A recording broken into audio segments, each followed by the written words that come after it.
मी प्रभाकर विनायक ब्रह्मे, माझे भाऊ, माझा भाचा, माझी सून यांच्या साक्षीने माझी पत्नी गुलप्रीत प्रभाकर ब्रह्मे हिच्याशी असलेले माझे संबंध स्वखुशीने तोडत आहे असं जाहीर करतो।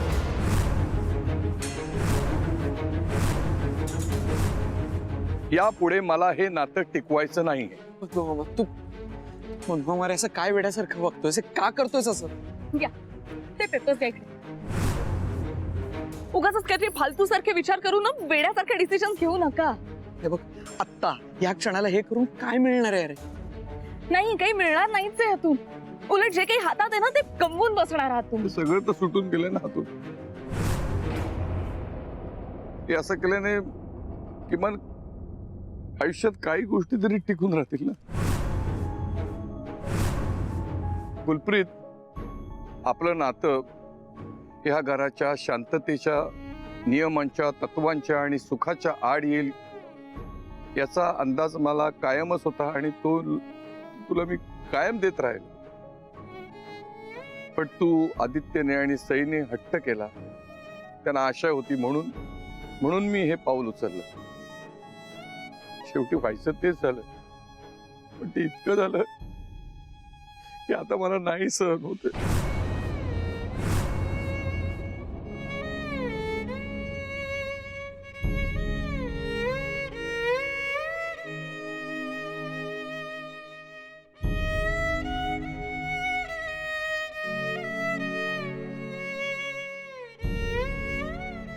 माझ्या कुटुंबाच्या आणि घराच्या आड येणारं आपलं हे नातं मला आता नाही राखता येणार।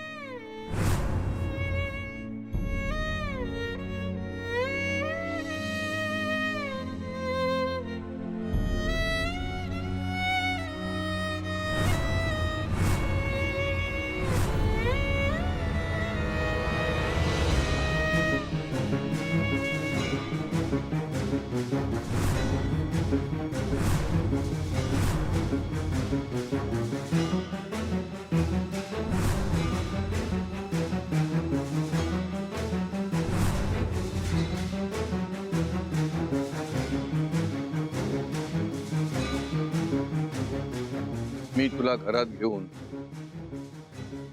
सगळ्यांच्या समोर तू माझी बायको आहेस असं सगळ्यांना ठणकावून सांगावं अशी तुझी इच्छा होती।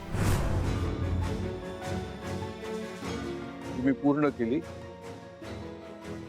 आता ह्या कागदपत्रांवर सह्या करून तू माझी इच्छा पूर्ण कर।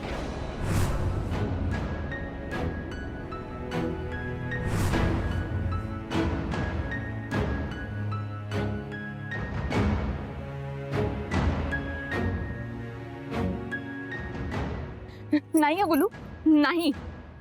त्यांनी जी चूक केली आहे ती तू करायची नाहीये। गुलप्रीत मामी, ही चूक बंधू मामाला आयुष्यभर पोचत राहणार। ती करण्यात प्लीज तू त्यांची साथ देऊ नकोस। नाही नाही, ती साथ नाही देणार आहे, नाही ना देणार। तुझा विश्वास आहे ना तुझ्या प्रेमावर, आमच्यावर विश्वास आहे ना तुझा। प्लीज प्लीज गुलू, त्याच्यावर सह्या करू नकोस प्लीज। सगळं नीट होणार आहे बा, आम्ही करू ना सगळं। पटेल ते झालं तरी मी हे होऊ देणार नाही।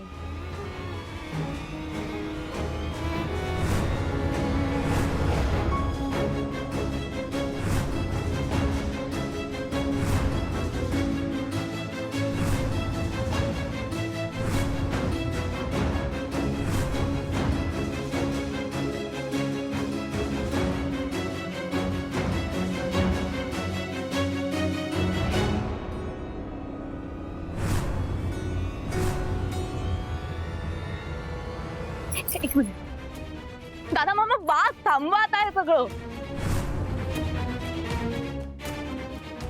जे बरोबर आहे त्याला बरोबर आणि जे चूक आहे त्याला चूक म्हणा।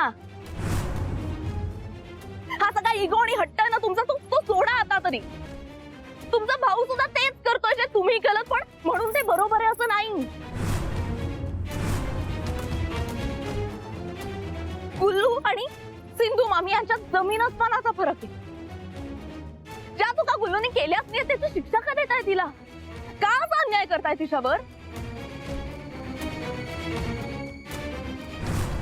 आणि हे सगळं घडत असताना तुम्ही शांतपणे समोर बसून आहात. तुम्हाला काहीच वाटत नाहीये ना याचं? कुठे गेला हो तुमच्यातला तो योग्य डिसिजन वगैरे घेणारा माणूस? कुठे गेले सगळे नियम? या घराबद्दल असणारं प्रेम कुठे आहे तुमचं? दादा मामा वेळेत या सगळ्या गोष्टी थांबवा, नाहीतर हे घर पुन्हा कधीही सुखात राहणार नाही. दादा मामा तुम्ही एकदा हे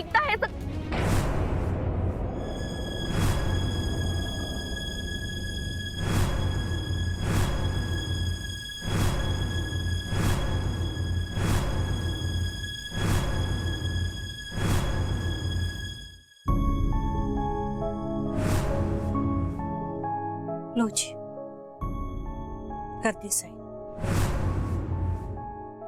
टूट गया रिश्ता।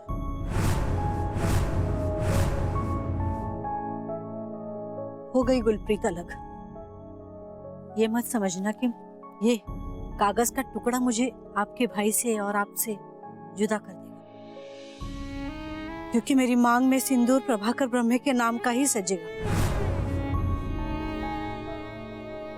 मेरे नाम के आगे प्रभाकर ब्रह्मे का ही नाम लगेगा, और दिल में जो प्यार है वो 14 साल से मिट नहीं पाया है, वो ये कागज का टुकड़ा नहीं मिटा पाएगा।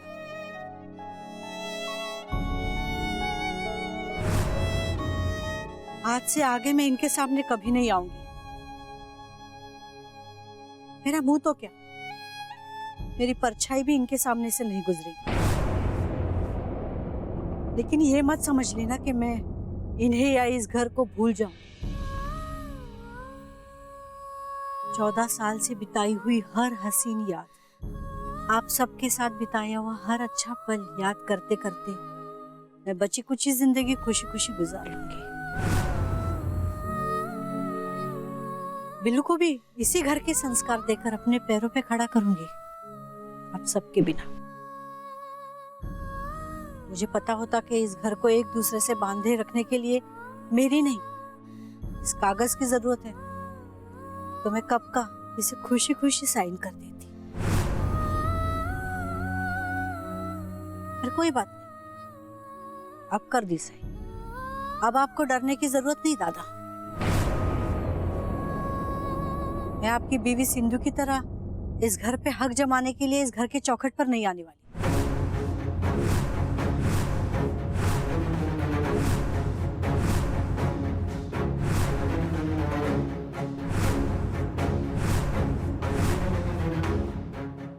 हाँ, दिल की थोड़ी अच्छी हो, बस इतनी सी बात जान लो आप सब, ये मेरे लिए बहुत है।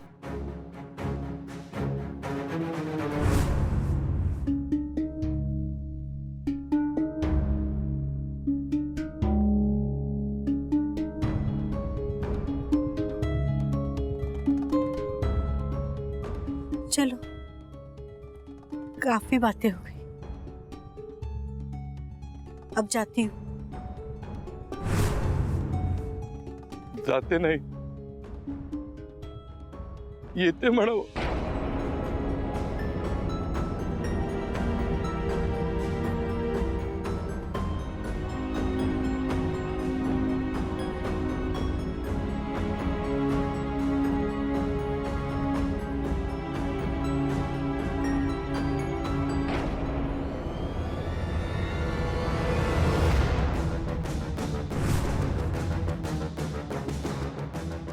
बंधू मामा, बंधू मामा, बंधू मामा काय होतंय तुम्हाला? बंधू मामा, सई ग पाणी आण ना प्लीज। बंधू मामा, बंधू मामा, बंधू मामा, अगं तू तापाने फणफणलाय। काय?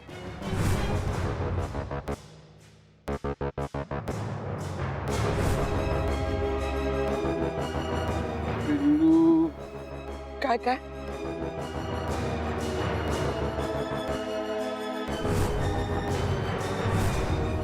बंधू मामा, ऐका ना, सगळं नीट आहे, काही झालं नाहीये. आपण गुल्लू आणि बिल्लू दोघांनाही इकडे बोलवून घेऊया. लगेच फोन करून बोलवून घेते मी त्यांना. आणि बिल्लूला पाहिलं की दादा मामांना काही राग वगैरे राहणारच नाही, एका क्षणात विसरून जातील तिचं घरात. त्यांना ना आपण परत सगळ्याचा नीट विचार करायला लावूया.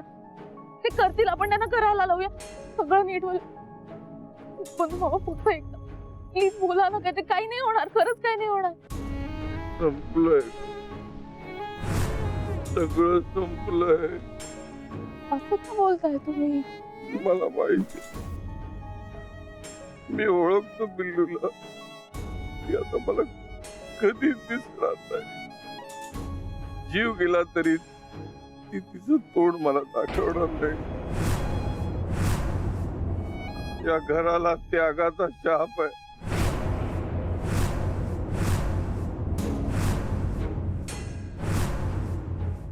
त्यातून आता कोणाची सुटका नाहीये, कोणाचीच नाहीये. त्या त्यागापासून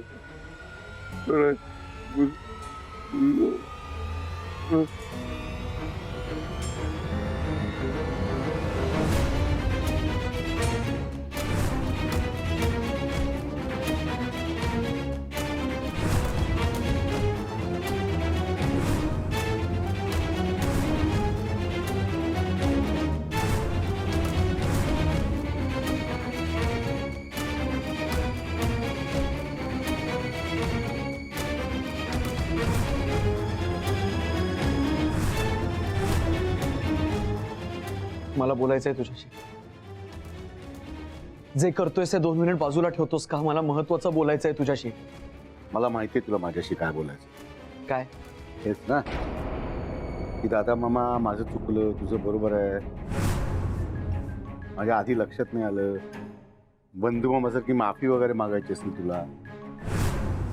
तू जे काय म्हणतोस ते तुझं बरोबर होतं. माझ्या आत्ता लक्षात येते ते, हो की नाही? कुठल्या भ्रमात जगतोयस तू दादा मामा? अजून किती दिवस स्वतःचे गैरसमज कुरवाळत बसणार आहेस आणि स्वतःचं खरं करून खुश राहणार आहेस? कुलप्रीत मामी गेल्या गेल्या बंधू मामा तिथल्या तिथं कोसळला. शुद्ध हरपलीये त्याची, तापाने फणफणलाय तो. त्याच्या तोंडून फक्त गुलप्रीत मामी आणि बिल्लूचंच नाव येतंय आणि तुला वाटतं त्याला पश्चाताप होतोय? त्याला पश्चाताप होत असेल ना तर तो या गोष्टीचा की तुमचा विचार करून त्यांनी स्वतःचं लग्न मोडलं. मला कळत नाहीये तुला तुझ्या वागण्याचा पश्चाताप कधी होणार आहे रे? झालं तुझं बोलून? झाली आग ओकून? बंधू बेशुद्ध पडला, तू तापाने फणफणलाय, ह्याला काही मी जबाबदार नाही. त्या बाईने 2 दिवस त्याची नीट काळजी घेतली नसेल. आजूबाजूला जे काही सध्या घडतंय त्याचं त्याला टेन्शन आलं असेल, बीपी वाढलं असेल, म्हणून असं झालंय. नाही तर ह्याच्या आधी तो काही आम्हा सख्ख्या भावांबरोबर इकडे राहिलेला नाही का? घरातली भांडणं, माझा राग त्यांनी आधी बघितलेलं नाही. मग आधी कसं नाही झालं हे सगळं? उगाच माझ्यावरती वाटेल ते आरोप करू नकोस. आवळा बसायला, फांदी मोडायला एक गाठ पडली, दुसरं काय नाही. सध्या त्याची ग्रहदशाही ठीक नाही. आणि हे बघ, तापात ग्लानीमध्ये माणसं कधी कधी काहीतरी बरळतात. लहानपणी ताप आला होता तेव्हा पिंट्याने ब्रह्मदेवाशी गप्पा मारत होता. तेव्हा बंधूच्या आत्ता ह्या तापातल्या बरळण्याकडे फार लक्ष देण्याची गरज नाहीये. डोक्यावरती थंड पाण्याच्या घड्या ठेवल्या, औषधं दिली की वाटेल बरं. आणि त्याला जो आतून त्रास होतोय त्याचं काय? आपल्या बायकोचा मुलाचा विसर पडावा म्हणून आहे का एखादा काढा त्याला द्यायला? काय काय औषध काय त्यासाठी? वेळ वेळ हे रामबाण औषध आहे याचं काय.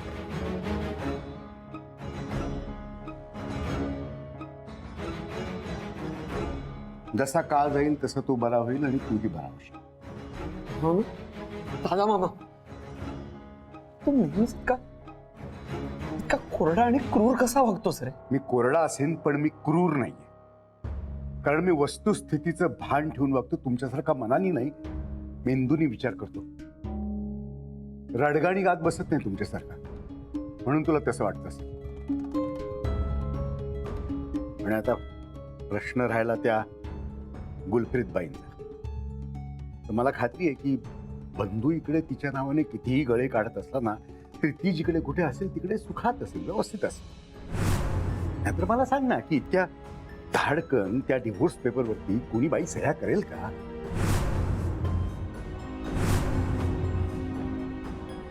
नाही नाही, मला विचाराल तर हे नातं तिच्याकरता फक्त एक सोय आहे. झाली तर झाली, नाही तरी हरकत नाही.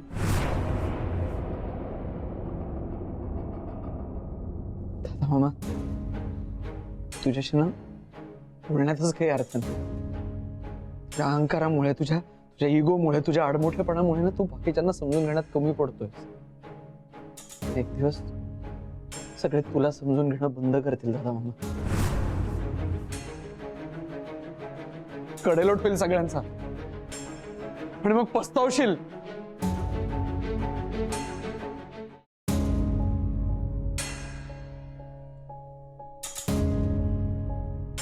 बंधू मामा ऐका. बंधू मामा प्लीज झोपा. बंधू मामा प्लीज झोपा तुम्ही. आपल्याला बरं व्हायचंय की नाही, लवकर मग झोपायला हवं ना, आराम करायला हवा. बिल्लू म्हणून काय काय ग, कसा आहे तो? तूच बघ. बिल्लू कुठे? 103 ताप आहे रे त्यांना, उतरतच नाहीये. की फार बरी कंडिशन नाही आदित्य. त्याने जीवाची तगमग जरा कमी केली तर उतरेल ना. त्यांनी आराम करायला हवाय.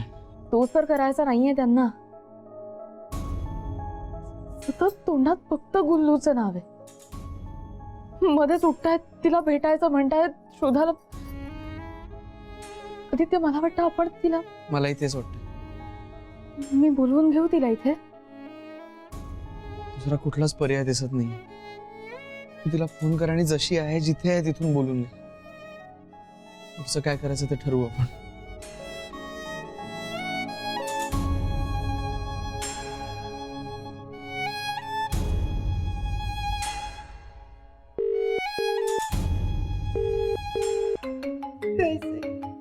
नहीं, अब मुझे फोन मत कर. अब मैं तेरी बातों में नहीं आने वाली. अब तुझसे, प्रभाकर से और पूरे ब्रह्मे खानदान से मैं नाता तोड़ चुकी हूँ. अब उस घर से मेरा कोई वास्ता ही नहीं है.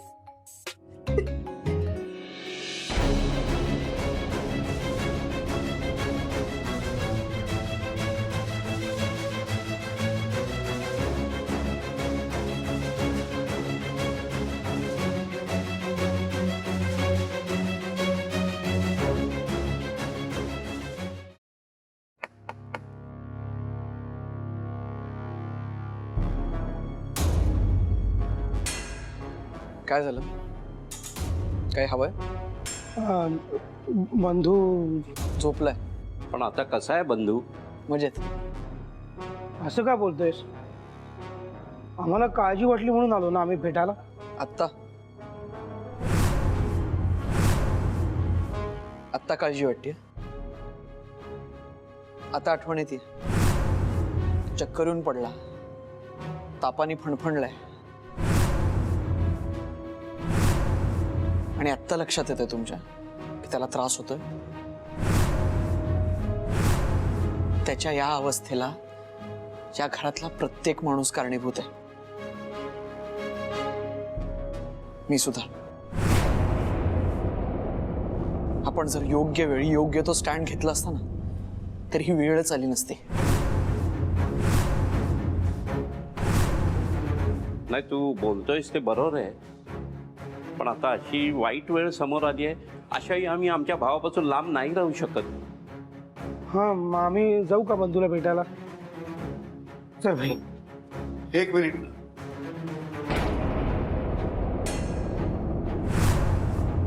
कुठे चाललंय? माझं ऐका, असं प्रत्येक बाबतीत हळवं होण्याची गरज नाही. माझं ऐका, त्याच्या नादी लागू नका. अरे दादा, आम्ही फक्त भेटायला आलो होतो त्याला.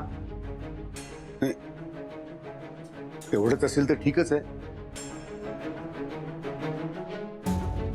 पण बेशुद्ध असतानाही तो त्या बाईचं नाव घेतोय ते ऐका. आणि अरे दादा, काय बोलतोयस तू? त्याची अवस्था तरी बघ. मग ठीक आहे ना, त्याला औषध देऊया ना आपण. पण त्याच्या आणि तुमच्या डोक्यात भलते सलते विचार भरून घेऊ नका, तरी तो भलत्याच दिशेला उडला जाईल. नाही पण नको, तुम्ही एक काम करा, तुम्ही जाऊच नका. चला तुम्ही. काय माझा घरातल्या कोणावरतीच विश्वास राहिलेला नाही. होईल तो उद्यापर्यंत बरा होईल, बघू आपण. चला चला, या या, चल पिंट्या, चला.